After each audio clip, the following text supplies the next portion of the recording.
Hello दोस्तों, आप सुन रहे हैं मुंशी प्रेमचंद्र द्वारा रचित उपन्यास गबन का भाग 27 अपने ही यूट्यूब चैनल किस्से कहानियों की ऑडियो लाइब्रेरी पर। तो चलिए सुनते हैं आज का भाग। सारे दिन रमा उद्वेग के जंगल में भटकता रहा। कभी निराशा की अंधकार में घाटियां सामने आ जाती, कभी आशा की लहराती हुई हरियाली। ज़ोहरा गई भी होगी या नहीं, यहाँ से तो बड़े लंबे चौड़े वादे करके गई थी। उसे क्या गरज है, आकर कह देगी मुलाकात ही नहीं हुई, कहीं धोखा तो ना दे देगी। जाकर डिप्टी साहब से सारी कथा कह सुनाए, बेचारी जालपा पर बैठे बिठाए आफत आ जाए। क्या ज़ोहरा इतनी नीच प्रकृति की हो सकती है? कभी नहीं। अगर ज़ोहरा इतनी बेवफा, इतनी दगाबाज है तो यह दुनिया रहने के लायक ही नहीं। जितनी जल्द आदमी मुंह में कालिख लगाकर डूब मरे उतना ही अच्छा। नहीं, ज़ोहरा मुझसे दगा न करेगी। उसे वह दिन याद आए जब उसके दफ्तर से आते ही जालपा लपक कर उसकी जेब टटोलती थी और रुपए निकाल लेती थी। वही जालपा आज इतनी सत्यवादिनी हो गई। तब वह प्यार करने की वस्तु थी, अब वह उपासना की वस्तु है। जालपा, मैं तुम्हारी योग्य नहीं हूँ।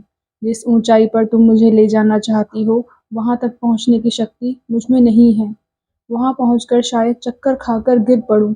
मैं अब भी तुम्हारे चरणों पर सिर झुकाता हूँ। मैं जानता हूँ तुमने मुझे अपने हृदय से निकाल दिया है। तुम मुझसे विरक्त हो गई हो। तुम्हें अब मेरे डूबने का दुख है, न तैरने की खुशी। पर शायद अब भी मेरे मरने या किसी घोर संकट में फंस जाने की खबर पाकर तुम्हारी आंखों में आंसू निकल आएंगे। शायद तुम मेरी लाश देखने आओ। हाँ, प्राण ही क्यों नहीं निकल जाते कि तुम्हारी निगाह में इतना नीच तो ना रहूं। रमा को अब अपनी उस गलती पर घोर पश्चाताप हो रहा था जो उसने जालपा की बात ना मानकर की थी। अगर उसने उसके आदेशानुसार जज के इजलास में अपना बयान बदल दिया होता, धमकियों में ना आता, हिम्मत मजबूत रखता, तो उसकी यह दशा क्यों होती? उसे विश्वास था जालपा के साथ वह सारी कठिनाइयां झेल जाता। उसकी श्रद्धा और प्रेम का कवच पहनकर वह अजेय हो जाता। अगर उसे फांसी भी हो जाती, वह हंसते खेलते उस पर चढ़ जाता। मगर पहले उससे चाहे जो भूल हुई, इस वक्त तो वह भूल से नहीं, जालपा की खातिर ही यह कष्ट भोग रहा था। कैद जब भोगना ही है तो उसे रो रो कर भोगने से तो यह कहीं अच्छा है कि हंस हंस कर भोगा जाए। आखिर पुलिस अधिकारियों के दिल में अपना विश्वास जमाने के लिए वह और क्या करता? यह दुष्ट जालपा को सताते, उसका अपमान करते, उस पर झूठे मुकदमे चलाकर उसे सजा दिलाते। वह दशा तो और भी असह्य होती। बहुत दुर्बल था, सब अपमान सह सकता था। जालपा तो शायद प्राण ही दे देती। उसे आज ज्ञात हुआ कि वह जालपा को नहीं छोड़ सकता और ज़ोहरा को त्याग देना भी उसके लिए असंभव सा जान पड़ता था। क्या वह दोनों रमणियों को प्रसन्न रख सकता था? क्या इस दशा में जालपा उसके साथ रहना स्वीकार करेगी? कभी नहीं। वह शायद उसे कभी क्षमा ना करेगी। अगर उसे यह मालूम हो जाए कि उसी के लिए वह यह यातना भोग रहा है, तो भी वह उसे क्षमा ना करेगी। वह कहेगी, मेरे लिए तुमने अपनी आत्मा को क्यों कलंकित किया? मैं अपनी रक्षा आप कर सकती थी। वह दिन भर इसी उधेड़-बुन में पड़ा रहा। आँख सड़क की ओर लगी हुई थी। नहाने का समय टल गया, भोजन का समय टल गया। किसी बात की परवाह ना थी। अखबार से दिल बहलाना चाहा, उपन्यास लेकर बैठा, मगर किसी काम में भी चित्त ना लगा। आज दरोगा जी भी नहीं आए। या तो रात की घटना से रुष्ट या लज्जित थे, या कहीं बाहर चले गए। रमा ने किसी से इस विषय में कुछ पूछा नहीं। सभी दुर्बल मनुष्यों की भांति रमा भी अपने पतन से लज्जित था। जब वह एकांत में बैठता तो उसे अपनी दशा पर दुख होता। क्यों उसकी विलास वृत्ति इतनी प्रबल है? वह इतना विवेक शून्य न था कि अधोगति में भी प्रसन्न रहता, लेकिन ज्यों ही और लोग आ जाते, शराब की बोतल आ जाती, ज़ोहरा सामने आकर बैठ जाती, उसका सारा विवेक और धर्म ज्ञान भ्रष्ट हो जाता। रात के 10 बज गए, पर ज़ोहरा का कहीं पता नहीं।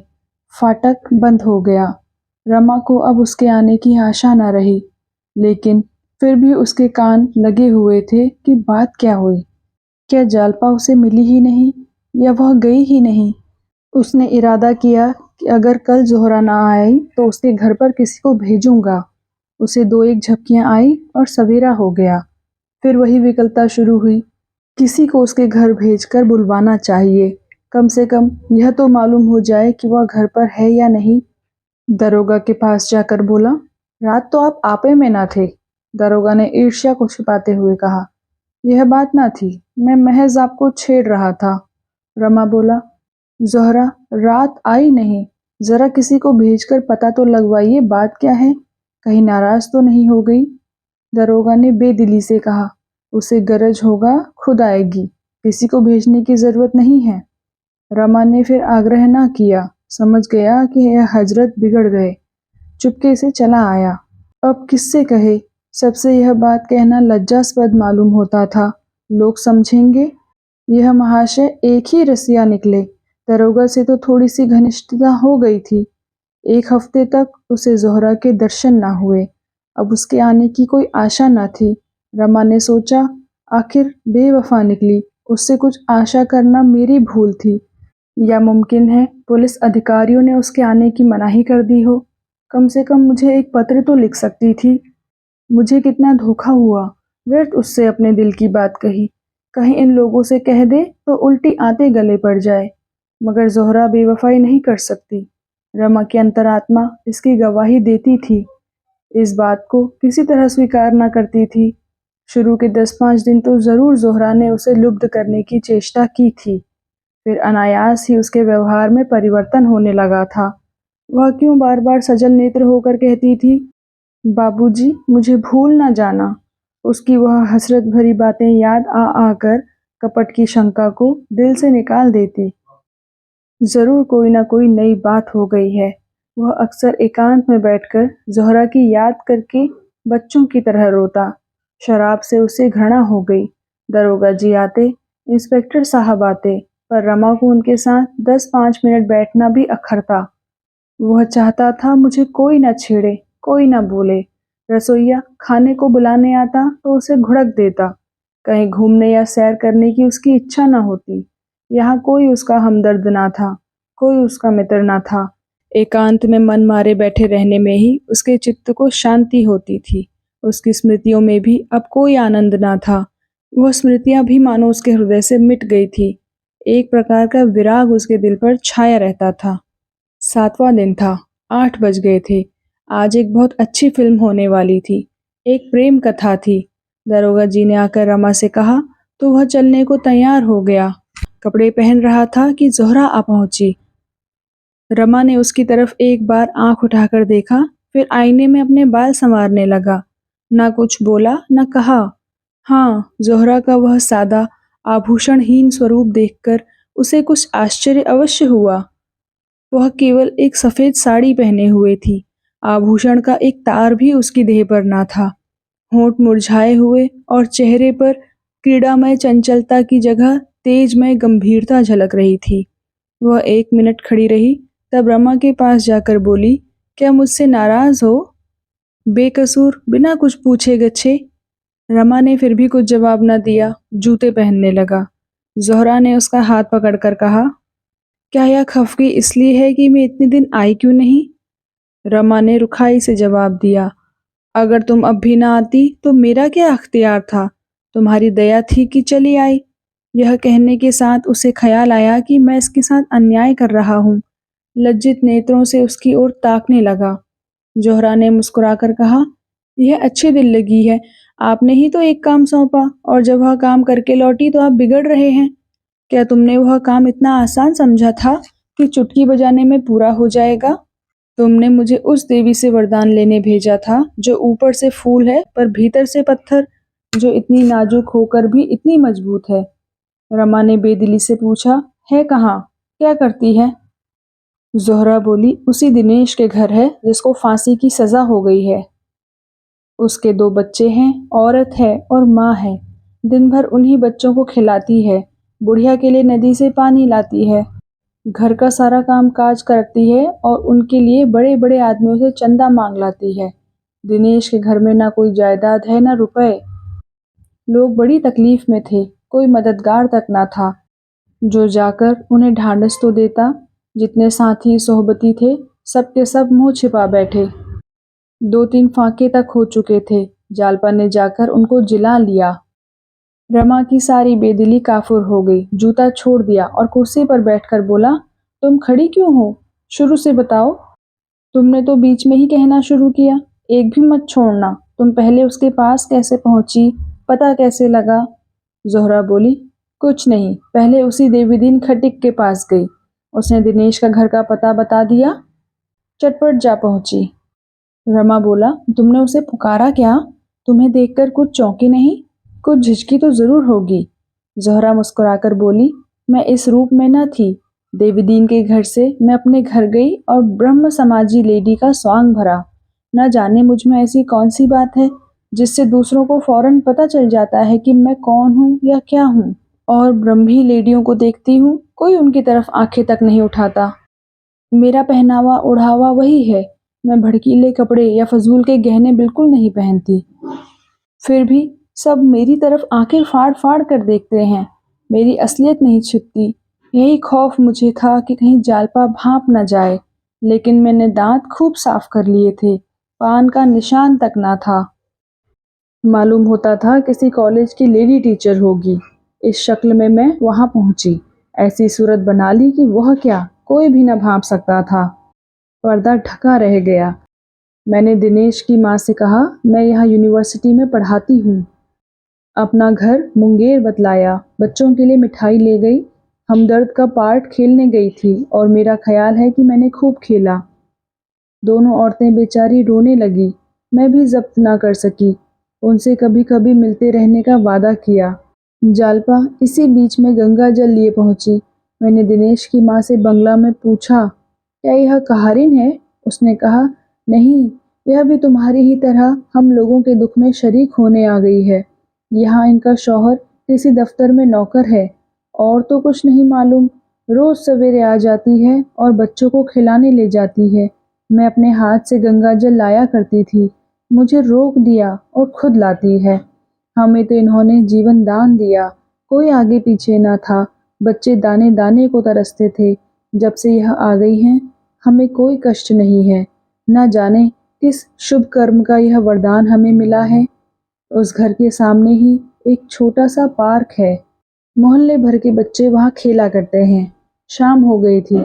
जालपा देवी ने दोनों बच्चों को साथ लिया और पार्क की तरफ चली। मैं जो मिठाई ले गई थी उसमें से बूढ़ी ने एक एक मिठाई दोनों बच्चों को दी थी। दोनों कूद कूद कर नाचने लगे। बच्चों की इस खुशी पर मुझे रोना आ गया। दोनों मिठाइयाँ खाते हुए जालपा के साथ हो लिए। जब पार्क में दोनों बच्चे खेलने लगे तब जालपा से मेरी बातें होने लगी। रमा ने कुर्सी और करीब खींच ली और आगे झुक गया। बोला, तुमने किस तरह बातचीत शुरू की?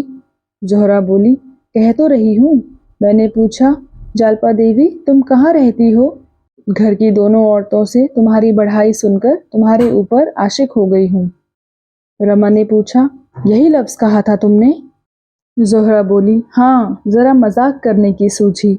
मेरी तरफ ताज्जुब से देखकर बोली, तुम तो बंगाली नहीं मालूम होती। इतनी साफ हिंदी कोई बंगाली नहीं बोलती। मैंने कहा, मैं मुंगेर की रहने वाली हूँ और वहाँ मुसलमानी औरतों के साथ बहुत मिलती जुलती रही हूँ। आपसे कभी कभी मिलने का जी चाहता है। आप कहाँ रहती हैं? कभी कभी 2 घड़ी के लिए चली आऊंगी। आपके पास घड़ी भर बैठकर मैं भी आदमियत सीख जाऊंगी। जालपा ने शर्मा कर कहा, तुम तो मुझे बनाने लगी। कहाँ तुम कॉलेज की पढ़ने वाली, कहाँ मैं अपड़ गंवार औरत। तुमसे मिलकर मैं अलबत्ता आदमी बन जाऊंगी।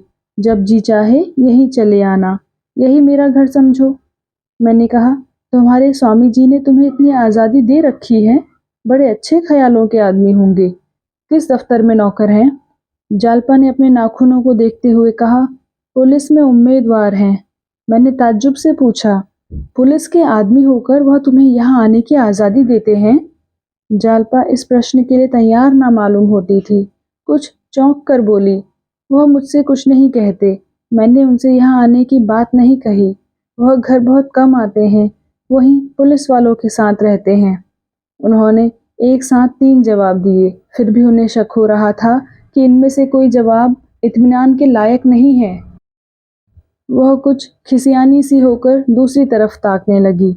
मैंने पूछा, तुम अपने स्वामी से कहकर किसी तरह मेरी मुलाकात उस मुखबिर से करा सकती हो जिसने इन कैदियों के खिलाफ गवाही दी है? रमानाथ की आंखें फैल गई और छाती धक धक करने लगी। ज़ोहरा बोली। यह सुनकर जालपा ने मुझे चुपती हुई आंखों से देखकर पूछा, तुम उनसे मिलकर क्या करोगी? मैंने कहा, तुम मुलाकात करा सकती हो या नहीं? मैं उनसे यही पूछना चाहती हूँ कि तुमने इतने आदमियों को फंसाकर क्या पाया। देखूंगी वह क्या जवाब देते हैं। जालपा का चेहरा सख्त पड़ गया। बोली, वह यह कह सकता है मैंने अपने फायदे के लिए किया। सभी आदमी अपना फायदा सोचते हैं। मैंने भी सोचा। जब पुलिस के सैकड़ों आदमियों से कोई यह प्रश्न नहीं करता तो उससे यह प्रश्न क्यों किया जाए? इससे कोई फायदा नहीं। मैंने कहा, अच्छा मान लो तुम्हारा पति ऐसी मुखबिरी करता तो तुम क्या करती? जालपा ने मेरी तरफ सहमी हुई आंखों से देखकर कहा, तुम मुझसे यह सवाल क्यों करती हो? तुम खुद अपने दिल में इसका जवाब क्यों नहीं ढूंढती? मैंने कहा, मैं तो उनसे कभी ना बोलती, ना कभी उनकी सूरत देखती। जालपा ने गंभीर चिंता के भाव से कहा, शायद मैं भी ऐसा ही समझती या ना समझती, कुछ कह नहीं सकती। आखिर पुलिस के अफसरों के घर में भी तो औरतें हैं। वे क्यों नहीं अपने आदमियों को कुछ कहती? जिस तरह उनके हृदय अपने मर्दों के से हो गए हैं, संभव है मेरा हृदय भी वैसा ही हो जाता। इतने में अंधेरा हो गया। जालपा देवी ने कहा, मुझे देर हो रही है, बच्चे साथ हैं, कल हो सके तो फिर मिलिएगा। आपकी बातों में बड़ा आनंद आता है। मैं चलने लगी तो उन्होंने चलते चलते मुझसे फिर कहा, जरूर आइएगा, वहीं मैं मिलूंगी, आपका इंतजार करती रहूंगी। लेकिन 10 ही कदम के बाद फिर रुककर बोली, मैंने आपका नाम तो पूछा ही नहीं, अभी तुमसे बातें करने से जी नहीं भरा। देर ना हो रही हो तो आओ कुछ देर गपशप करें। मैं तो यह चाहती ही थी। अपना नाम ज़ोहरा बतला दिया। रमा ने पूछा, सच? ज़ोहरा बोली, हाँ, हर्ज क्या था? पहले तो जालपा भी जरा चौंकी, पर कोई बात न थी, समझ गई बंगाली मुसलमान होगी। हम दोनों उसके घर गई। उस जरा से कटघरे में ना जाने वह कैसे बैठती है, एक तिल भी जगह नहीं। कहीं मटके हैं, कहीं पानी, कहीं खाट, कहीं बिछावन। सील और बदबू से नाक फटी जाती थी। खाना तैयार हो गया था। दिनेश की बहू बर्तन धो रही थी। जालपा ने उसे उठा दिया और बोली, जाकर बच्चों को खिलाकर सुला दो, मैं बर्तन धोए देती हूँ। और बर्तन मांजने लगी। उनकी यह खिदमत देखकर मेरे दिल पर इतना असर हुआ कि मैं भी वहीं बैठ गई और मांजे हुए बर्तनों को धोने लगी। जालपा ने मुझे वहां से हट जाने के लिए कहा, पर मैं ना हटी, बराबर बर्तन धोती रही। जालपा ने तब पानी का मटका अलग हटाकर कहा, मैं पानी ना दूंगी, तुम उठ जाओ, मुझे बड़ी शर्म आती है, तुम्हें मेरी कसम, हट जाओ, यहाँ आना तो तुम्हारी सजा हो गई। तुमने ऐसा काम अपनी जिंदगी में क्यों किया होगा? मैंने कहा, तुमने भी तो कभी नहीं किया होगा, जब तुम करती हो तो मेरे लिए क्या हर्ज है? जालपा ने कहा, मेरी और बात है। मैंने पूछा, क्यों? जो बात तुम्हारे लिए है वही मेरे लिए भी है, कोई मेहरी क्यों नहीं रख लेती हो? जालपा ने कहा, मेहरियां 8-8 रुपए मांगती हैं। मैं बोली, मैं 8 रुपए महीना दे दिया करूंगी। जालपा ने ऐसी निगाहों से मेरी तरफ देखा जिसमें सच्चे प्रेम के साथ सच्चा उल्लास, सच्चा आशीर्वाद भरा हुआ था। वह चितवन कितनी पाकीज़ा थी, कितनी पाक करने वाली। उसकी इस बेगरज खिदमत के सामने मुझे अपनी ज़िंदगी कितनी ज़लील, कितनी काबिले नफ़रत मालूम हो रही थी। उन बर्तनों के धोने में मुझे जो आनंद मिला, उसे मैं बयान नहीं कर सकती। बर्तन धोकर उठी तो बुढ़िया के पाँव दबाने बैठ गई। मैं चुपचाप खड़ी थी। मुझसे बोली, तुम्हें देर हो रही हो तो जाओ, कल फिर आना। मैंने कहा, नहीं, मैं तुम्हें तुम्हारे घर पहुंचाकर उधर से ही निकल जाऊंगी। गरज 9 बजे के बाद वह वहां से चली। रास्ते में मैंने कहा, जालपा तुम सचमुच देवी हो? जालपा ने छूटते ही कहा, ज़ोहरा ऐसा मत कहो, मैं खिदमत नहीं कर रही हूँ, अपने पापों का प्रायश्चित कर रही हूँ। मैं बहुत दुखी हूँ, मुझसे बड़ी अभागिनी संसार में न होगी। मैंने अनजान बनकर कहा, इसका मतलब मैं नहीं समझी। जालपा ने सामने ताकते हुए कहा, कभी समझ जाओगी, यह मेरा प्रायश्चित इस जन्म में न पूरा होगा, इसके लिए मुझे कई जन्म लेने पड़ेंगे। मैंने कहा, तुम तो मुझे चक्कर में डाले देती हो बहन। मेरी समझ में कुछ नहीं आ रहा है। जब तक तुम इसे समझा ना दोगी, मैं तुम्हारा गला ना छोड़ूंगी। जालपा ने एक लंबी सांस लेकर कहा, ज़ोहरा, किसी बात को खुद छिपाए रहना इससे ज्यादा आसान है कि दूसरे पर वह बोझ रखूं। मैंने आहत कंठ से कहा, हाँ, पहली मुलाकात में अगर आपको मुझ पर इतना एतबार ना हो तो मैं आपको इल्ज़ाम ना दूंगी, मगर कभी न कभी आपको मुझ पर एतबार करना पड़ेगा। मैं आपको छोड़ूंगी नहीं। कुछ दूर तक हम दोनों चुपचाप चलती रही। एकाएक जालपा ने कांपती हुई आवाज में कहा, ज़ोहरा, अगर इस वक्त तुम्हें मालूम हो जाए कि मैं कौन हूँ तो शायद तुम नफरत से मुंह फेर लोगी और मेरे साये से भी दूर भागोगी। इन लफ्जों में न मालूम क्या जादू था कि मेरे सारे रोए खड़े हो गए। यह एक रंज और शर्म से भरे हुए दिल की आवाज थी और इसने मेरी स्याह जिंदगी की सूरत मेरे सामने खड़ी कर दी। मेरी आंखों में आंसू भर आए। ऐसा जी में आया कि अपना सारा स्वांग खोल दूं। न जाने उनके सामने मेरा दिल क्यों ऐसा हो गया था। मैंने बड़े बड़े काइये और छटे हुए शोहदों और पुलिस अफसरों को चपरगट्टू बनाया है, पर उनके सामने मैं जैसे भीगी बिल्ली बनी हुई थी। फिर मैंने जाने कैसे अपने को संभाल लिया। मैं बोली तो मेरा गला भी भरा हुआ था। यह तुम्हारा ख्याल गलत है देवी। शायद तब मैं तुम्हारे पैरों पर गिर पड़ूंगी। अपनी या अपनों की बुराइयों पर शर्मिंदा होना सच्चे दिलों का काम है। जालपा ने कहा, लेकिन तुम मेरा हाल जानकर क्या करोगी?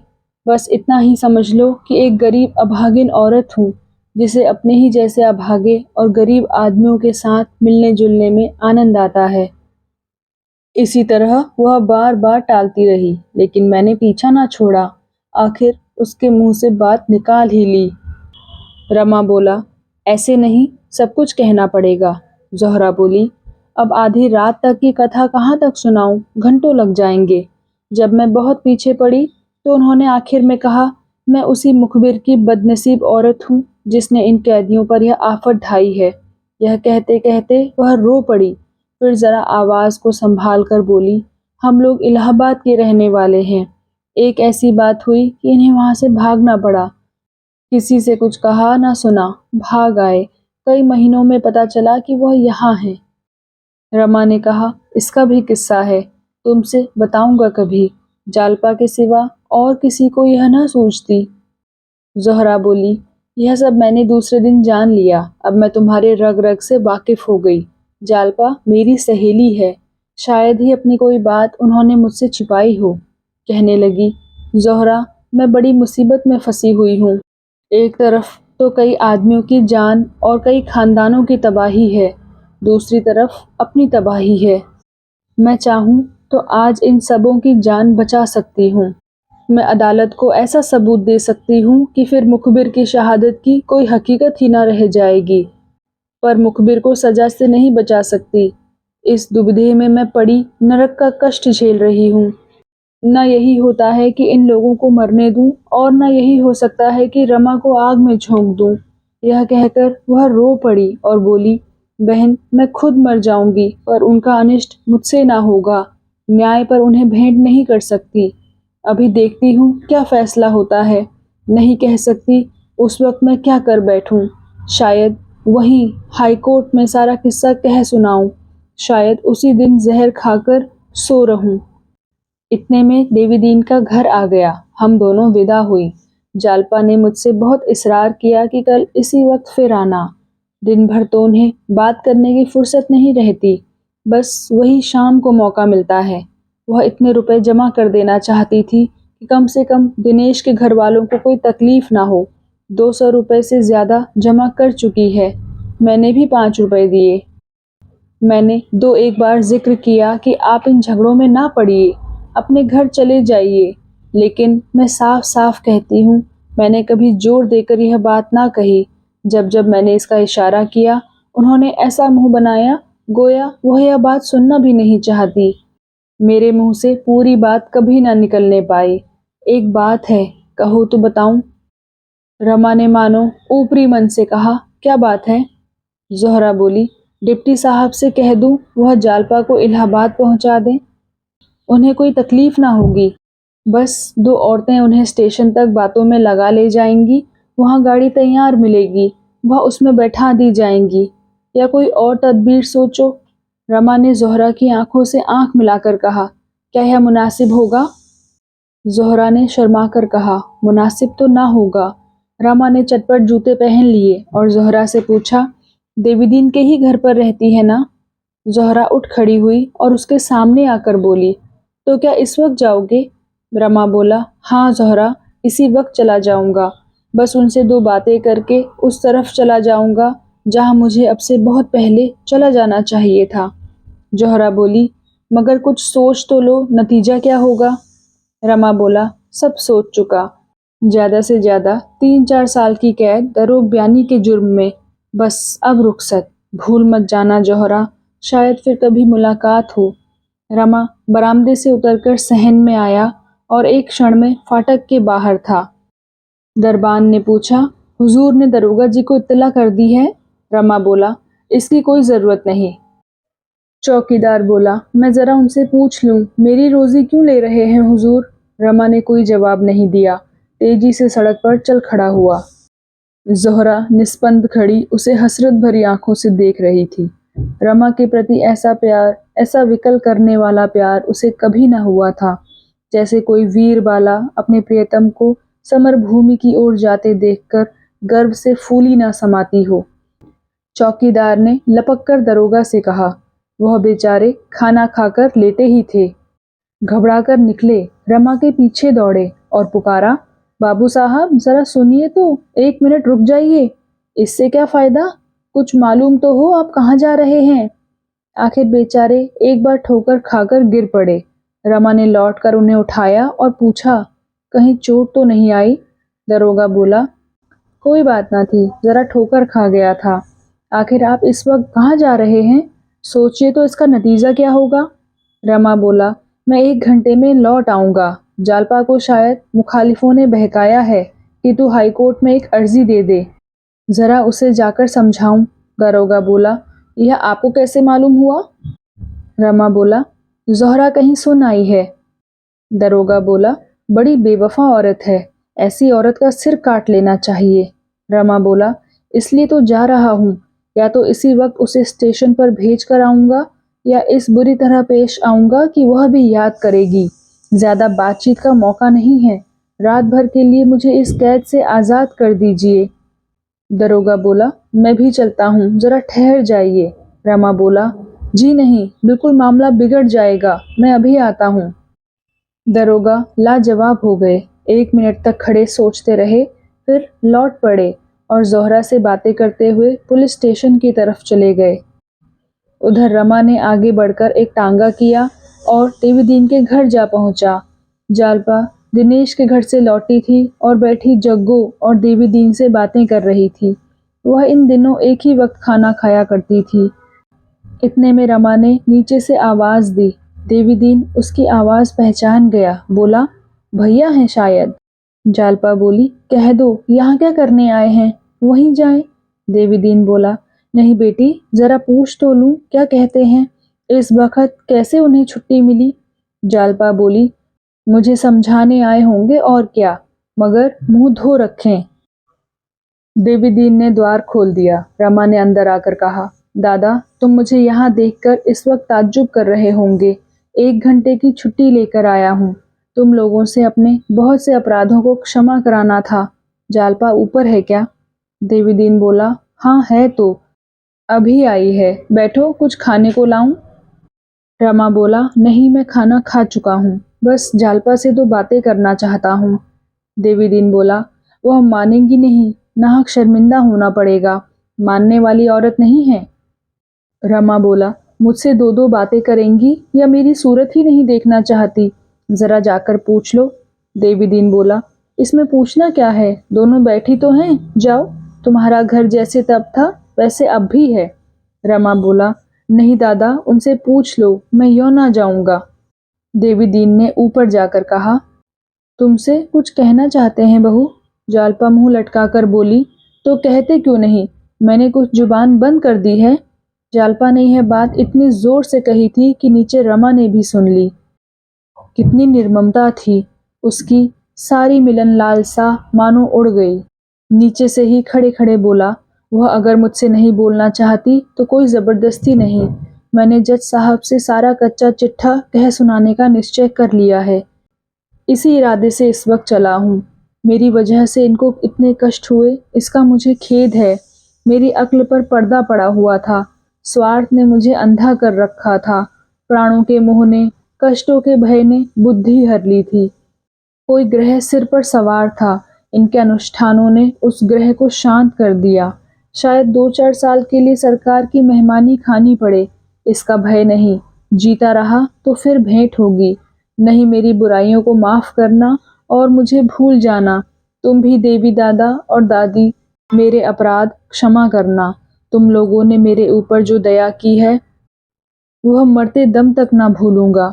अगर जीता लौटा तो शायद तुम लोगों की कुछ सेवा कर सकूं। मेरी तो जिंदगी सत्यानाश हो गई। न दीन का हुआ न दुनिया का। यह भी कह देना कि उनके गहने मैंने ही चुराए थे। सराफ को देने के लिए रुपए ना थे। गहने लौटाना जरूरी था, इसलिए वह कुकर्म करना पड़ा। उसी का फल आज भोग रहा हूँ और शायद जब तक प्राण न निकल जाएंगे भोगता रहूंगा। अगर उसी वक्त सफाई से सारी कथा कह दी होती तो चाहे उस वक्त इन्हें बुरा लगता, लेकिन यह विपत्ति सिर पर न आती। तुम्हें भी मैंने धोखा दिया था दादा। मैं ब्राह्मण नहीं हूँ, कायस्थ हूँ। तुम जैसे देवता से मैंने कपट किया। न जाने इसका क्या दंड मिलेगा। सब कुछ क्षमा करना, बस यही कहने आया था। रमा बरामदे के नीचे उतर पड़ा और तेजी से कदम उठाता हुआ चल दिया। जालपा भी कोठे से उतरी, लेकिन नीचे आई तो रमा का पता ना था। बरामदे के नीचे उतरकर देवी दीन से बोली, किधर गए हैं दादा? देवी दीन ने कहा, मैंने कुछ नहीं देखा बहू। मेरी आंखें आंसू से भरी हुई थी। वह अब ना मिलेंगे, दौड़ते हुए गए थे। जालपा कई मिनट तक सड़क पर निस्पंद से खड़ी रही। उन्हें कैसे रोक लूं? इस वक्त वह कितने दुखी हैं, कितने निराश हैं। मेरे सिर पर न जाने क्या शैतान सवार हुआ था कि उन्हें बुला ना लिया। भविष्य का हाल कौन जानता है, न जाने कब भेंट होगी। विवाहित जीवन के इन 2-2.5 सालों में कभी उनका हृदय अनुराग से इतना प्रकंपित न हुआ था। विलासिनी रूप में वह केवल प्रेम के आवरण के दर्शन कर सकती थी।